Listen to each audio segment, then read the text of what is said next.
दोपहर के 2 बज रहे हैं। आप देख रहे हैं मुद्दा गरम है। मैं हूं आपके साथ प्रीति रघुनंदन। अभी बात पाकिस्तान की बुजदिली की और भारतीय सेना के करारे जवाब की। जी हां, भारतीय सेना ने अपने एक जवान की शहादत के बदले पाकिस्तान के 5 सैनिकों को मार गिराया है। इतना ही नहीं, भारतीय सेना ने पीओके के भिंबर इलाके में पाकिस्तान की 2 चौकियों को भी तबाह कर दिया है। दरअसल कल सुबह से ही एलओसी पर पाकिस्तान की तरफ से लगातार गोलाबारी हो रही थी। भारत के रिहायशी इलाकों को निशाना बनाया जा रहा था और इसी गोलाबारी में भारतीय सेना का एक जवान शहीद हो गया, जिसके बाद भारतीय सेना ने पाकिस्तानी सेना को सबक सिखाने का फैसला लिया और उसके 5 सैनिकों को ढेर कर दिया। ये तस्वीरें बताने के लिए काफी है कि वैसे तो भारत किसी को छेड़ता नहीं है और जब कोई भारतीय सीमाओं से खिलवाड़ करता है तो उसे छोड़ता भी नहीं है।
तो आज की सबसे बड़ी तस्वीर को आप देख रहे हैं, जहां पाकिस्तान की पोस्ट को तबाह किया गया है। गोलाबारी की जो आवाजें हैं वो भी आप इसमें साफ सुन पा रहे हैं। भारतीय सेना ने अपने एक जवान की शहादत के बदले पाकिस्तान के 5 सैनिकों को मार गिराया है। इतना ही नहीं, भारतीय सेना ने पीओके के भिंबर इलाके में पाकिस्तान की 2 चौकियों को तबाह किया है, जिसकी आवाजें, जिसकी तस्वीरें इस वक्त आप न्यूज़ 18 इंडिया पर देख रहे हैं। दरअसल कल सुबह से ही एलओसी पर पाकिस्तान की तरफ से लगातार गोलाबारी की जा रही थी और भारत के जो रिहायशी इलाके हैं उन्हें निशाना बनाया जा रहा था। न्यूज़ 18 इंडिया ने वो भी तस्वीरें आपको दिखाई थी, किस तरह से रिहायशी इलाकों को नुकसान पहुंच रहा था। दीवारें, छत, सब जगह इस गोलाबारी का असर था और इसी गोलाबारी में भारतीय सेना का एक जवान भी शहीद हुआ था, जिसके बाद भारतीय सेना ने पाकिस्तानी सेना को सबक सिखाने के लिए तैयारी की और उसके 5 सैनिकों को ढेर किया। ये तस्वीरें बता रही हैं कि वैसे तो भारत किसी को कभी भी पहले शुरुआत में फायरिंग नहीं करता है या गोलाबारी नहीं करता है, लेकिन जब दूसरी तरफ से यानी कि पाकिस्तान से गोलाबारी हुई, फायरिंग हुई, तो उसका करारा जवाब भी देने से नहीं चूकता है। और हमारे साथ हमारे 2 सहयोगी जुड़ रहे हैं। दिल्ली से संदीप बोल जुड़ रहे हैं और तमाम घटनाक्रम पर नजर बनाए हुए जम्मू कश्मीर से पवन शर्मा। पवन, भारत ने पाकिस्तान को करारा जवाब देते हुए एक के बदले 5 पाकिस्तानी जवानों को ढेर कर दिया है।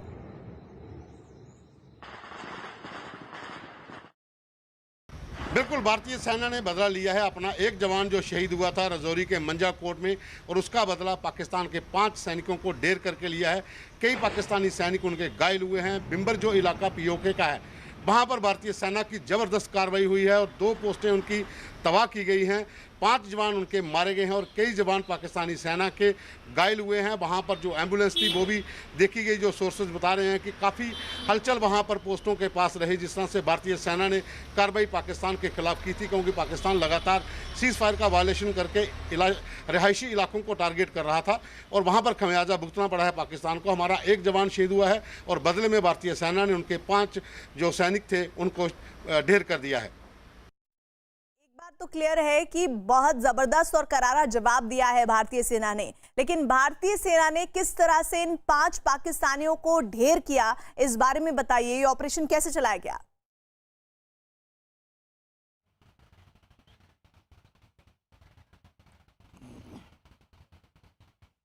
पवन,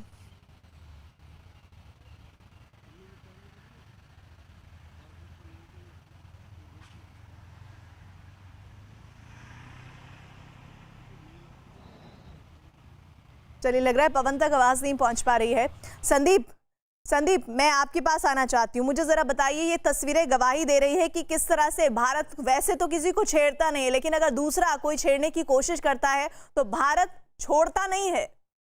बिल्कुल, जिस तरीके से तस्वीरें साफ बयां कर रही है कि किस तरीके का हश्र जो है पाकिस्तान की उन पोस्टों पे हुआ है जहां से लगातार जो है भारत की तरफ जो है गोलाबारी की जा रही थी, लगातार सीज़फायर वायलेशन किया जा रहा था, प्रोवोक करने की कोशिश की जा रही थी भारतीय सेना को, लेकिन भारतीय सेना हमेशा से संयम बरतती है। और जैसे ही देखा गया कि वो अब नहीं मान रहे तो उसका जो रिटेलिएशन हुआ, इतना ज़बरदस्त रिटेलिएशन हुआ है, पिन पॉइंट रिटेलिएशन किया गया है, जिसकी वजह से बताया जा रहा है कि 5 पाकिस्तानी सेना के जवान मारे गए।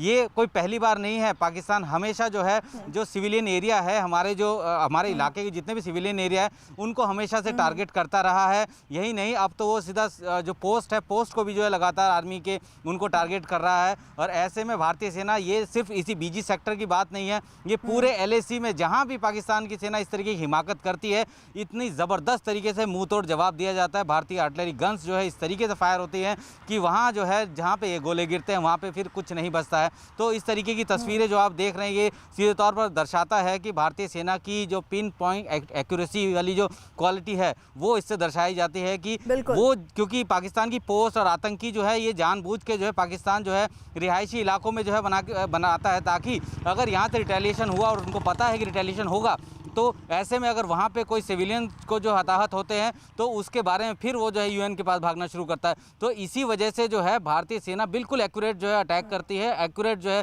निशाना बनाती है। और यही वजह है कि किसी को भी आसपास जो सिविलियन है, जो कि उस चौकी के, उस पोस्ट के आसपास जो भी रहते होंगे, वहाँ जो है किसी को नुकसान नहीं होता है। और सिर्फ जो टारगेट जो तय किया जाता है उसको ही जो है हिट किया जाता है। और ये अभी जिस तरीके से मौसम में बदलाव शुरू हुआ है, एक तो दबाव बहुत ज़्यादा है पाकिस्तान में कि किसी भी तरीके से जो आतंकी गतिविधियां हैं उसको तेज़ किया जाए, लेकिन ऑपरेशन ऑल आउट के तहत जितने भी आतंकी है जो कि हालिया जिन्होंने ज्वाइन किया और आतंकी तंजीम, उनको या बाहर से जो घुसपैठ की कोशिश कर रहे हैं उनको जो है ढेर किया जा रहा है। यही वजह है कि तकरीबन 100 के आसपास जो है नंबर्स हो गए हैं आतंकियों को अब तक जो है घाटी में अलग अलग ऑपरेशन में, एनकाउंटर्स में मार गिराया गया है। संदीप रुक कर लेते हैं, जम्मू से वो हमारे साथ है। पवन, ये पूरा ऑपरेशन जबरदस्त है, इसमें कोई दो राय नहीं है, लेकिन भारतीय सेना ने किस तरह से इन 5 पाकिस्तानी सैनिकों को मार गिराया और उनके पोस्टों को ध्वस्त कर दिया?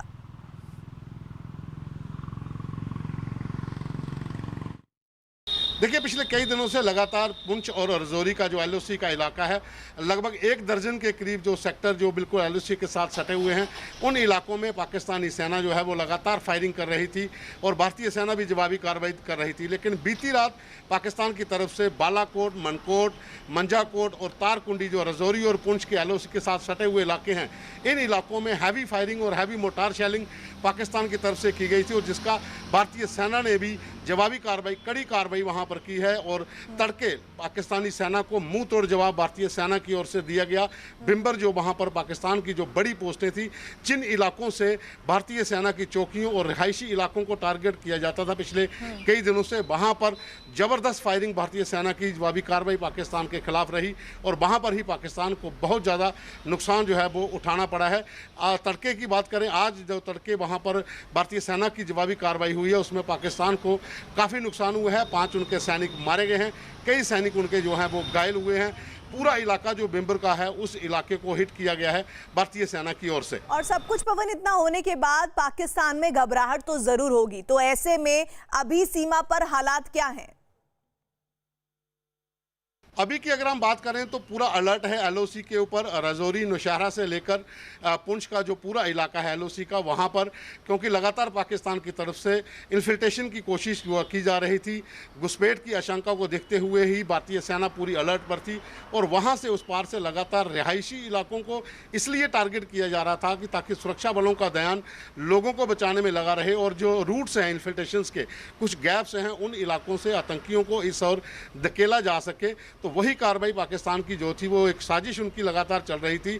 अगर हम बात करें तो 2 दिन पहले भी मेंढर में 3 घुसपैठिए मार गिराए थे जो उस पार से घुसपैठ की कोशिश में थे इस इलाके की। और पाकिस्तान के खिलाफ जो कार्रवाई लगातार भारतीय सेना की जारी थी वो अभी भी चल रही है। और अब आगे अगर बात करें, हम इस समय की बात करें तो पूरे एलओसी के ऊपर फिलहाल जो है वो फायरिंग रुक रुक कर मंजाकोट इलाके में अभी भी जारी है।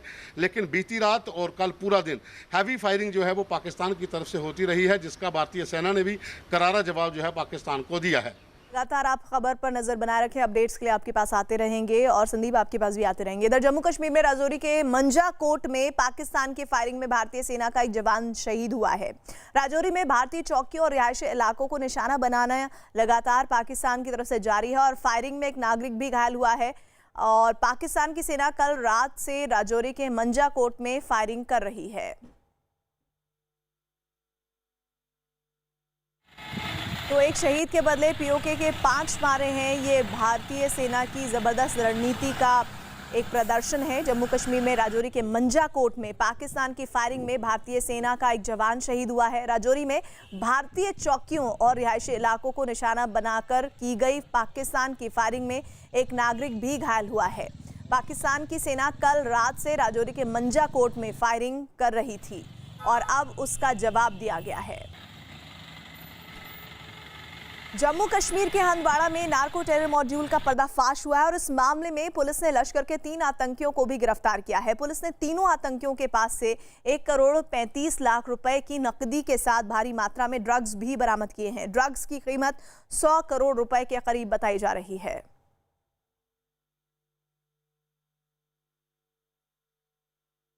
भारी मात्रा में ड्रग्स बरामद हुआ है और नकदी भी बरामद हुई है, जिसकी कीमत बताई जा रही है कि आतंकियों के पास से 1 करोड़ 35 लाख रुपए की नकदी के साथ ये भारी मात्रा में ड्रग्स की बरामदगी हुई है। ड्रग्स की कीमत 100 करोड़ रुपए के करीब आंकी जा रही है। आज हंदवाड़ा पुलिस ने एक बड़ा Pakistan sponsored narco terror model को बस्ट किया। हमने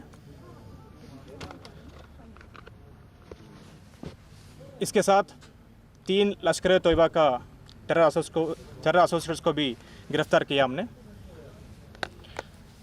उसका कब्जे से टोटल 21 केजी हेरोइन, जिसकी मार्केट वैल्यू 100 करोड़ के बराबर है, और 1.34 करोड़ का इंडियन करेंसी बरामद की। हमारे साथ संदीप बोल लगातार बने हुए हैं। संदीप, जब हम कहते हैं कि नार्को टेरर मॉड्यूल का पर्दाफाश किया तो आम लोग इसे किस भाषा में समझे, इसका मतलब क्या है? देखिए, नार्को टेररिज्म जो है ये एक अलग सा एक टर्म जो है काफ़ी समय से चला आ रहा है। अगर हम लोग बात करें, इसकी जड़ जो है वो है अफ़गानिस्तान में ओपीएम बहुत ज़्यादा मात्रा में पैदा होता है। यूएन की रिपोर्ट तक है 2019 की, जिसमें कि ये बताया गया है कि अफ़गानिस्तान में 37% ओपीएम की पैदावार बढ़ी है। चूँकि ये लैंडलॉक कंट्री है तो ऐसे में यहाँ से ओपीएम जो है वो पाकिस्तान जो है वो लाया जाता है स्मगलर्स के ज़रिए। वहाँ पर इनको केमिकली प्रोसेस करके हेरोइन तैयार की जाती है। उसके बाद जो है इसको आगे भेजा जाता है, चाहे वो सी रूट के ज़रिए जो है कराची से होते हुए आगे की तरफ आते हैं या फिर एलओसी क्रॉस करके, और इसके बेचे जाने के बाद जो पैसा बचता है, जो मिलता है पैसा, वो टेररिज्म के लिए इस्तेमाल में लाया जाता है। प्रीति, हम लोगों ने एक स्टोरी हम लोगों ने चलाई थी इसको लेकर कि किस तरीके से आईएसआई ने स्मगलर जो है उनको बाकायदा रूट के रेकी के लिए जो है लगाया गया था। तंगधार इलाके में भी 6 ऐसे स्मगलर थे पाकिस्तान की तरफ से जो कि इस तरीके के नार्कोटिक्स का जो है स्मगलिंग करते थे। उनको उनको स्पेशली कहा गया था कि आप जो रूट्स चेक करें, यानी कि वो पहले से ही तैयारी में थे कि किसी भी तरीके से, क्योंकि यहाँ पे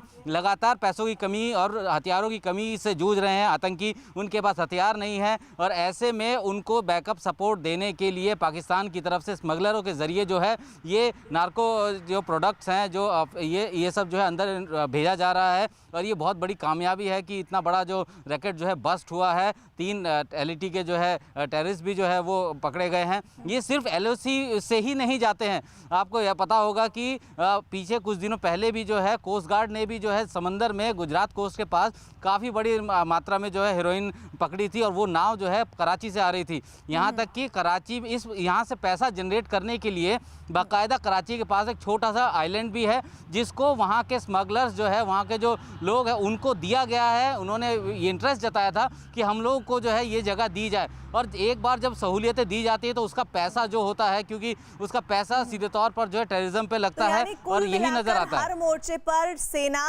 आतंकियों की कबर तोड़ने की कोशिश कर रही है और ये तस्वीरें उस बात की गवाही भी दे रहे हैं। संदीप, शुक्रिया हमारे साथ जुड़ने के लिए। इधर आइए सियासत से जुड़ी हुई कुछ खबरें बिहार से। लालू यादव ने अपने 73वें जन्मदिन पर अस्पताल में केक काटा। चारा घोटाले के मामले में जेल में सजा काट रहे लालू यादव इन दिनों रिम्स अस्पताल में भर्ती हैं, जहां वो अपना इलाज करवा रहे हैं।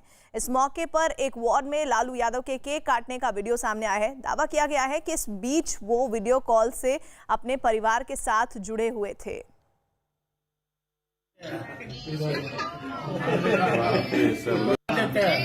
दोनों को यही से खिला देते हैं।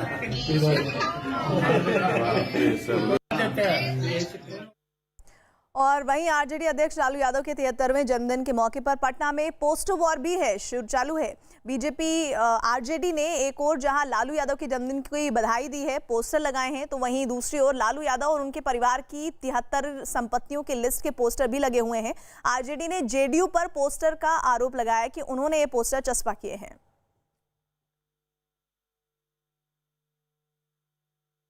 तो 2 तस्वीरें आपको दिखा रहे हैं। एक तरफ आरजेडी की बधाई वाले पोस्टर हैं जिसमें लालू यादव को उनके 73वें जन्मदिन पर बधाई संदेश दिया गया है। वहीं दूसरी तस्वीर जेडीयू के जरिए लगाए गए पोस्टर। ऐसा आरजेडी कह रही है कि ये पोस्टर जिसमें 73 संपत्तियों का जिक्र किया गया है, जिसका स्रोत बताने की बात कही गई है इस पोस्टर में, और ये भी कहा गया है कि इन्हीं वजह से वो जेल में भी हैं लालू प्रसाद यादव। और इसको लेकर जेडीयू का हमला है कि भाई आप बताइए कि आपने इतनी सारी संपत्ति कहां से एकत्रित की, आप लोगों के जो हालात थे वो तो ऐसे नहीं थे, तो फिर ये अकूत संपत्ति का ब्यौरा दीजिए, नहीं तो आप जिस तरह से जेल में हैं आगे भी हालात बहुत अच्छे नहीं होने वाले हैं। हालांकि ये बात सही है कि जेडीयू ने अभी तक इस बात को जाहिर नहीं किया है, आधिकारिक पुष्टि नहीं की है कि ये जेडीयू की तरफ से पोस्टर लगाए गए हैं।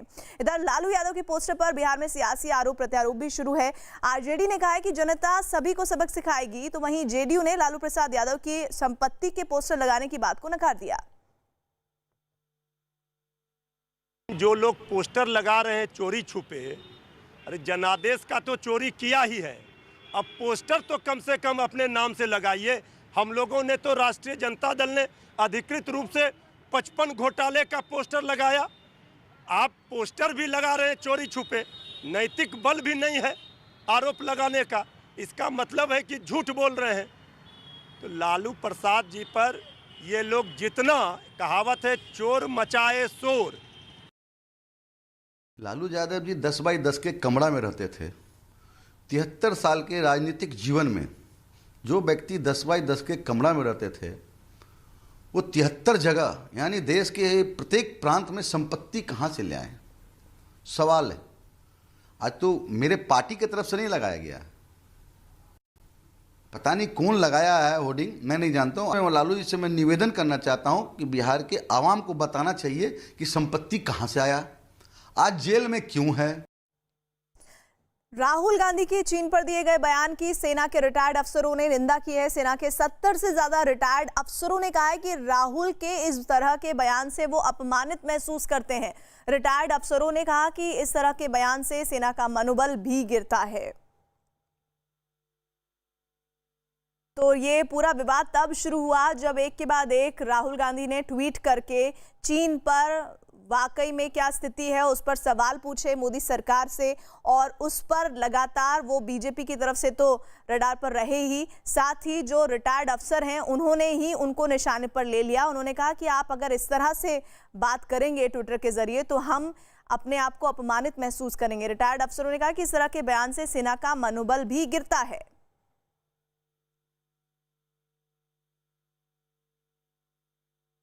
तो बयान से अपमानित महसूस होने की बात रिटायर्ड अफसर कह रहे हैं, लेकिन चीन पर क्या आखिरकार स्थिति है ये बताना चाहिए। ये राहुल गांधी बार बार मोदी सरकार से सवाल पूछ रहे हैं। रविशंकर प्रसाद ने कहा कि आपको जवाब चाहिए, लेकिन ट्विटर पर इस तरह सवाल करना, क्या ये जवाब मांगने का सही तरीका है? और उस पर अब रिटायर्ड जो अफसर हैं वो भी घेर रहे हैं राहुल गांधी को। कोरोना संकट के बीच अहमदाबाद नगर निगम ने लोगों की मदद के लिए एक नई इमरजेंसी सेवा शुरू की है। जानकारी के मुताबिक अहमदाबाद नगर निगम ने 104 नंबर की अतिरिक्त इमरजेंसी सेवा की शुरुआत की, जिस पर फोन करते ही 1 घंटे से भी कम वक्त में एम्बुलेंस मरीज के दरवाजे पर पहुंच जाएगी। बताया गया कि उस एम्बुलेंस में डॉक्टरों की एक टीम होगी जो घर पर ही पहले मरीज की जाँच करेगी और जरूरी दवाएं देंगी, और अगर मरीज में कोरोना के लक्षण पाए गए तो उन्हें अस्पताल या कोरोना की जाँच के लिए भेज दिया जाएगा। इसके लिए अहमदाबाद नगर निगम की 40 एम्बुलेंस 24 घंटे तैनात रहेंगी। 104 सर्विस पर फोन करें। अगर आप दवाखाने या धन्वंतरी आरोग्य रथ में नहीं जा सकते हैं, अशक्ति है, ज्यादा बीमारी है, तो आपके घर पर डॉक्टर और एम्बुलेंस आएगी। खबर हिमाचल प्रदेश के चंबा से, जहां 4 बच्चे बीच नदी में फंस गए। बताया गया कि जिस वक्त चारों बच्चे नदी को पार कर रहे थे उसी वक्त नदी उफान पर आ गई।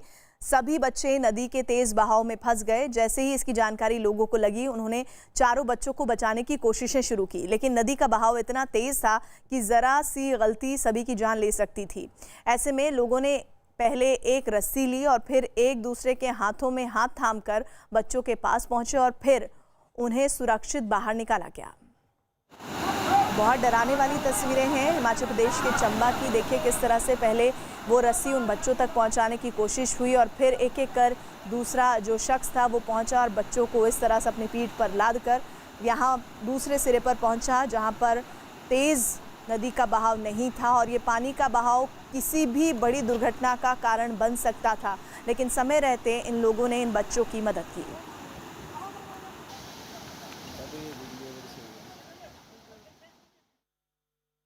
कोरोना पर देश के आंकड़ों पर नजर डालें तो देश भर में कोरोना के मरीजों की संख्या बढ़कर 2,86,579 हो चुकी है।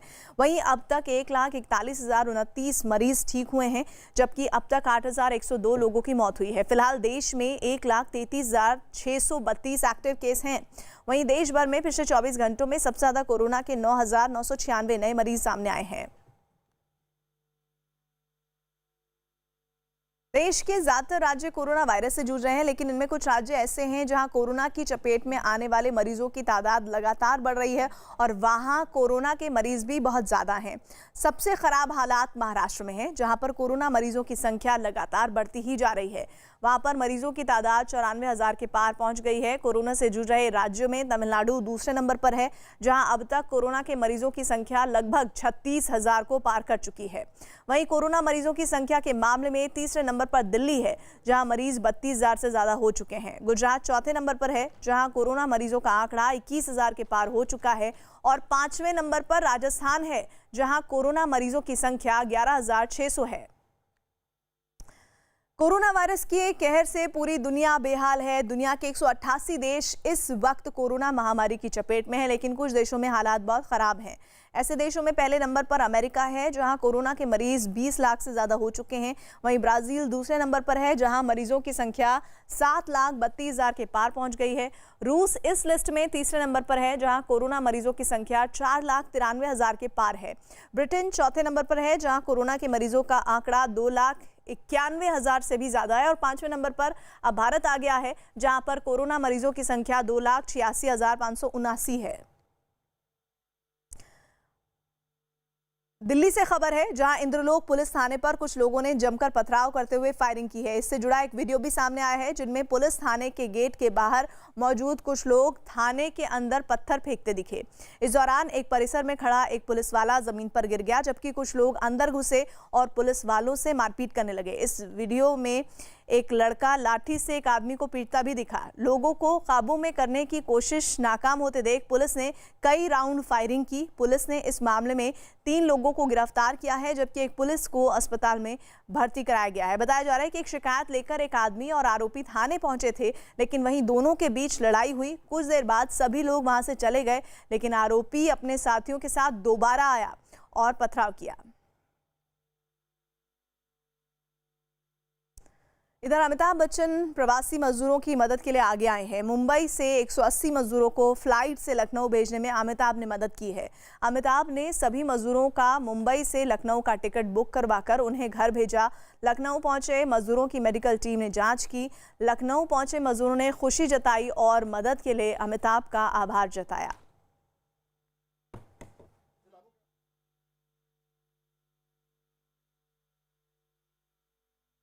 अब पूरा प्लेन में जो है एक सीट भी खाली नहीं थी। सारे के सारे लोग जो है मतलब बहुत आराम से आए हैं। अरे भी जब से लॉकडाउन हुआ था तभी से काम धाम सब बंद था, इसलिए नहीं लग रही थी। नहीं बस उनका थैंक यू बोलना चाहता हूँ। अमिताभ थैंक यू बोलना चाहता अच्छी बात है कि पहुँच जाए यहाँ पे, सकून से पहुँच जाए। बहुत बात। कब से फंसे हुए थे? अरे तो लॉकडाउन जब से चालू हुआ तब से फंसे हुए। क्या काम करते? एमपी के इंदौर में 2 बच्चों के बीच खेलने की वजह से परिवार वाले आ गए बीच में और मारपीट हो गई।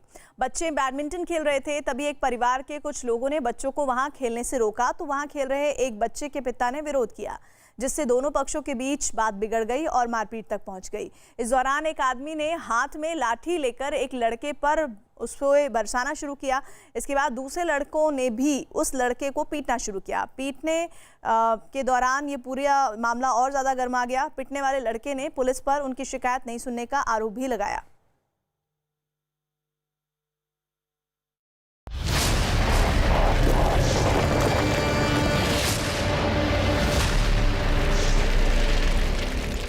मेरा यही कहना है लोगों से, लोग जो है मजबूरी में निकले, ना कि शौक में निकले। अभी भी अगर जरूरत है तो बाहर निकले, अन्यथा ना निकले। मुंह पे मास्क नहीं लगा के आते हैं। मास्क नहीं लगाते हैं मुंह पे, अभी भी 40% लोग। रोटी का आटा, जियो का डाटा, जियो का डाटा, अमू का डाटा, अमू का डाटा। बस।